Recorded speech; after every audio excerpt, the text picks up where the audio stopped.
नमस्कार छात्रों, मेरा नाम है सर्वेश कौड़ और हमेशा की तरह आप सभी का मेरे यूट्यूब चैनल में बहुत बहुत स्वागत है। छात्रों, आज हम इस वीडियो में जो है वो साइंस के एमसीक्यू को आगे बढ़ाएंगे। मतलब पिछली वीडियो में हम लोगों ने जो है वो भौतिक विज्ञान यानी फिजिक्स के जो है 10 एमसीक्यू क्वेश्चन को सॉल्व किया था और साथ ही साथ जो है उसको अच्छी तरीके से जो है एक्सप्लेन भी किया गया था। और इस वीडियो में जो है हम 2022 परीक्षा की सन 2022 परीक्षा जो की थी उसके जो क्वेश्चन थे, आज हम उस क्वेश्चन को जो है जो बचा हुआ हिस्सा था उसको हम लोग सॉल्व करने जा रहे हैं और साथ ही साथ जो क्वेश्चन समझने लायक है उसको समझने जा रहे हैं। तो चलिए देखते हैं क्वेश्चन हम लोग का कौन सा है। तो छात्रों देखिए, हम लोग का जो पहला क्वेश्चन है, किसी वस्तु का आभासी सीधा और बड़ा प्रतिबिंब प्राप्त करने के लिए वस्तु को उत्तल लेंस के सामने हम लोग कहाँ रखते हैं। तो देखिए, कभी भी किसी वस्तु का आभासी सीधा और बड़ा प्रतिबिंब प्राप्त करना होगा तो लेंस के प्रकाशिक केंद्र और प्रथम मुख्य फोकस के बीच में रखना है। लेंस के प्रकाशिक केंद्र मतलब बीच का जो सेंटर होता है लेंस का, उसके और साथ ही साथ F1 दोनों के बीच में ही हमको क्या करना है, वस्तु को रखना है। तो पहला वाला ऑप्शन हम लोग का क्या हो जाएगा, सही हो जाएगा। अगला जो सवाल है, अगला जो क्वेश्चन है, अवतल दर्पण के फोकस पर रखी वस्तु का प्रतिबिंब कहाँ बनता है। जब अवतल दर्पण के हम लोग फोकस पर किसी वस्तु को रखेंगे तो उसका प्रतिबिंब देखिए कहाँ बनता है, ये जो होता है अनंत पर बनता है। जब भी हम फोकस पर रखेंगे, अवतल दर्पण के फोकस पर जब भी किसी वस्तु को रखेंगे तो उसका जो प्रतिबिंब बनेगा वो अनंत पर बनेगा। इसको याद रखे रहिए आप लोग। अगला क्वेश्चन है, वैद्युत शक्ति का मात्रक क्या है। वैद्युत शक्ति का मात्रक क्या है, यानी पावर, यानी इलेक्ट्रिक पावर का मात्रक जो है वॉट है, क्योंकि कभी भी हम लोग पावर जो है मेजर करते हैं और किस में करते हैं, वॉट में। ठीक है। नेक्स्ट क्वेश्चन हम लोग का है, 5 ओम के प्रतिरोध तार को 5 बराबर टुकड़ों में काटने पर प्रत्येक टुकड़े का प्रतिरोध क्या होगा। देखिए ये सिंपल सा क्वेश्चन है क्योंकि ये कह रहा है 5 ओम के प्रतिरोध को, इसको सिंपली सॉल्व करते हैं। R इज इक्वल टू जो है 5 ओम दिया है, कितना दिया है, 5 ओम दिया है और इसको बराबर काट रहा है। इसका मतलब क्या है, समांतर क्रम की बात कर रहा है ना। जब बराबर काटेंगे तो समांतर क्रम, इसका मतलब 5 भागों में कर रहा है। तो 1/r इज इक्वल टू 1/5 भागों में कर रहा है, यानी समांतर क्रम में 1/5 प्लस 1/5 प्लस 1/5 प्लस 1/5 और प्लस 1/5। तो टोटली हो जाएगा हम लोग का 5/5, यानी फाइनली जो आंसर आएगा R इज इक्वल टू 5 से 5 कैंसिल हो जाएगा, यानी 1 ओम आएगा। कितना आएगा, 1 ओम। तो फाइनली हम लोग का आंसर जो होगा 1 ओम हो जाएगा। अगला जो सवाल है वो दिया है, निम्न में से दिए गए माध्यम में प्रकाश की चाल न्यूनतम सबसे किस में होती है। देखिए हीरा दिया हुआ है, जल दिया हुआ है, कांच दिया है, केरोसिन दिया गया है। तो देखिए इसमें क्या है, ये समझना है कि सबसे जो कम जो न्यूनतम चाल होती है, निर्वात में हम लोग जानते हैं प्रकाश की चाल जो होती है सबसे अधिक होती है और सबसे कम जो होता है जो न्यूनतम, इसमें से सबसे कम जो होता है वो हीरे में होता है। हीरे में जो प्रकाश की चाल होती है वो सबसे कम हो जाती है इन सभी की अपेक्षा। अगला जो प्रश्न है, कोई दर्पण सदैव किसी वस्तु का सीधा प्रतिबिंब बनाता है, तो वो कौन सा दर्पण है। कोई दर्पण सदैव किसी वस्तु का सीधा प्रतिबिंब बनाता है तो कौन सा दर्पण है। देखिए सीधा प्रतिबिंब बनाने वाले दर्पण कौन कौन से हैं। पहला हमारा समतल दर्पण जो कि सदैव सीधा बनाता है और दूसरे कंडीशन में उत्तल, यानी उत्तल भी ये काम करता है। यानी उत्तल भी जब वस्तु को क्या है, वस्तु जो होती है उत्तल दर्पण के सामने रखी जाती है तो ऐसी कंडीशन में क्या है, तो जो प्रतिबिंब बनता है वो सीधा बनता है। तो ये हमारा जो चौथा वाला आंसर हो जाएगा वो क्या हो जाएगा, समतल या उत्तल।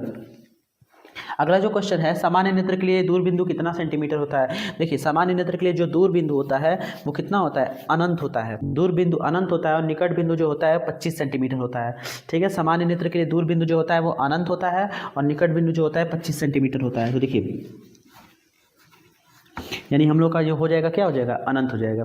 प्रश्न संख्या 8 है, किसी चालक में 2 एम्पीयर की धारा प्रवाहित हो रही है, 2 सेकंड में चालक से गुजरने वाले आवेश की मात्रा क्या होगी। देखिए सिंपली क्वेश्चन है, क्वेश्चन नंबर 8 जो है उसमें ये कह रहा है कि आवेश पता करना है। तो इसके लिए कौन सा फॉर्मूला लगेगा। देखिए हम सभी को I पता है और T पता है, यानी हम लोग जानते हैं Q इज इक्वल टू होता है IT, वी नो दैट। तो यहाँ पर Q is equal to I की वैल्यू जो है वो 2 सेकेंड है, T की वैल्यू कितनी है, I की वैल्यू जो है 2 एम्पियर है, T की वैल्यू जो है वो 2 सेकेंड है। ठीक है, तो Q इज इक्वल टू 2 × 2 यानी 4 कूलाम होगा। क्या होगा,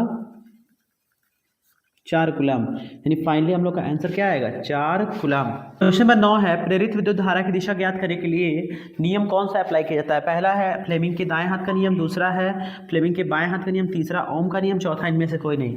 तो देखिए जब भी प्रेरित विद्युत धारा की दिशा ज्ञात की जाती है, ठीक है, तो ऐसी कंडीशन में जो है वो फ्लेमिंग का दाएं हाथ का नियम लगता है।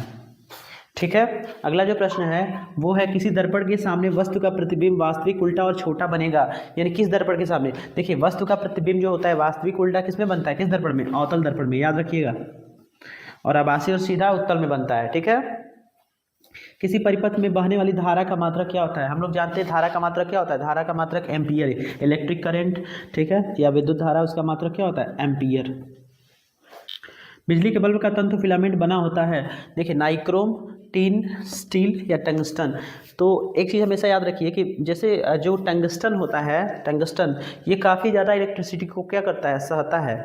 तो यानी कहने का मतलब क्या है कि ये आसानी से जो है वो एक नियंत्रित मात्रा में कहने का मतलब जो है एक तरह से एनफ वो लाइट को जो है अपने अंदर स्टोर कर लेता है, यानी उसको जो है वो सह लेता है। तो इसका जो सही जवाब होगा वो टंगस्टन होगा। यानी बिजली के बल्ब तंतु का फिलामेंट जो होता है वो किसका बना होता है, टंगस्टन का बना होता है। किसका बना होता है, टंगस्टन का। अगला है दूरदृष्टि के कारण वस्तु का प्रतिबिंब कहाँ बनता है। दूरदृष्टि के कारण वस्तु का प्रतिबिंब कहाँ बनता है। तो देखिए जब भी किसी वस्तु को दूरदृष्टि होता है तो ऐसी कंडीशन में वस्तु का जो प्रतिबिंब बनता है वो रेटिना के पीछे बनता है। कहाँ बनता है, रेटिना के पीछे। अगला है प्रकाश का वेग निम्न में से किस में अधिक होता है, वायु में, कांच में, जल में या निर्वात में। तो देखिए कभी भी क्या याद रखिएगा कि कभी भी अगर वेग पूछेगा और उसमें ऑप्शन में निर्वात दिया है, इसका मतलब क्या है, निर्वात यानी वैक्यूम में जो होता है सबसे ज़्यादा, वैक्यूम में जो है लाइट की स्पीड होती है सबसे ज़्यादा तेज होती है। तो हमारा जो आंसर हो जाएगा निर्वात हो जाएगा, नहीं वैक्यूम हो जाएगा। अगला है एक अवतल लेंस की फोकस दूरी 5 मीटर है तो उसकी क्षमता क्या होगी। हम जानते हैं लेंस की क्षमता P = क्या होता है, 1/f होता है। तो यहाँ पर P = हो जाएगा, चूँकि अवतल दर्पण है, अवतल दर्पण के फोकस दूरी ऋणात्मक होती है तो -5 मीटर हो जाएगा। यानी अगर इसको हम लोग डिवाइड करेंगे क्या हो जाएगा, P इसको डिवाइड करेंगे तो आएगा -0.2 डायोप्टर। यानी इसका जो आंसर हो जाएगा -0.2 डायोप्टर होगा। ठीक है। तो स्टूडेंट्स यहाँ पर हम लोग इस वाले वीडियो में जो है टोटल 15 क्वेश्चन को जो है हम लोग यहाँ पर पढ़े हैं, समझे और उसका जवाब दिए हैं। अब पिछली वीडियो को और इस वीडियो को दोनों को जो है आप इसको अच्छे से देखिए, पढ़िए और समझिए, और साथ ही साथ जो है इसको कंठस्थ कर लीजिए, इसको समझ लीजिए, क्योंकि ऐसे प्रश्न जो हैं वो आपके यूपी बोर्ड जो आगामी परीक्षा है उसमें पूछे जाएंगे। तो इसी की तरह प्रश्नों को जो है आप अभ्यास करते रहिए, और साथ ही साथ जो है जितने भी आंकिक प्रश्न हैं उनको जो है बारीकी से देखते रहिए, क्योंकि ऐसे प्रश्न जो होते हैं वो क्या होते हैं, मतलब थियरी जो प्रश्न होते हैं, जो थियरी वाले जो क्वेश्चन होते हैं उनके बजाय जो न्यूमेरिकल सॉल्व करना सबसे अच्छा होता है। क्योंकि न्यूमेरिकल में हम लोग जो है राइटिंग वगैरह नहीं देखते हैं, हम लोग अगर वैल्यू अच्छे से पुट किए हैं और सही से जो है आंसर लेके आए हैं तो हम लोग का जो है नंबर जो है पूरा मिल जाता है।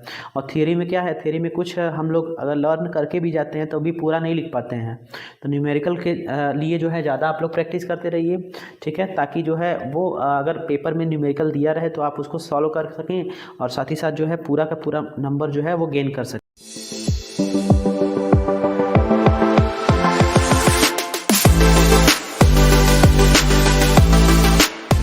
तो मिलते हैं स्टूडेंट्स अगले वीडियो में, तब तक के लिए नमस्कार।